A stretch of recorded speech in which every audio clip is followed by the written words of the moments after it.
Right now, dozens of people are marching in Galveston demanding the release of police body cam video of this controversial arrest last month. Two mounted patrol officers used a rope to detain Donald Neely during his arrest for trespassing. That sparked nationwide criticism. Stephanie Whitfield is live on the island now. Stephanie. Hey, Ron, yeah, this group of people has been standing and marching in the heat. I'm going to step out of the way so you can see this group gathering right behind me. They say this case has been mishandled every step of the way, starting with Donald Neely's arrest. Now, these activists say he was treated, quote, subhuman, and the images are reminiscent of captured slaves. And now elected officials and religious leaders are joining the call for justice.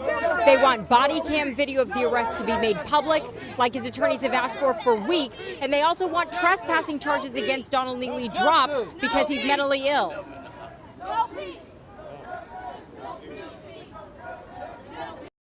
We have to send a message to the world that it is inappropriate.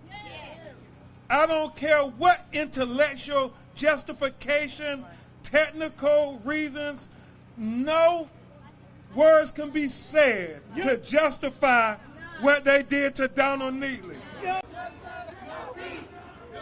A Galveston spokesperson says state law won't allow the body camera video to be released during the ongoing investigation. And the police chief previously told us that they immediately stopped using the technique of transporting suspects after Neely's controversial arrest. Now, back out here live, there is a heavy police presence and road closures to make sure that this march goes off peacefully and without a hitch. And we're going to stay at this event until it's over, and we'll have much more tonight at 10. Ron. All right. Thank you so much, Stephanie Whitfield, live on the island.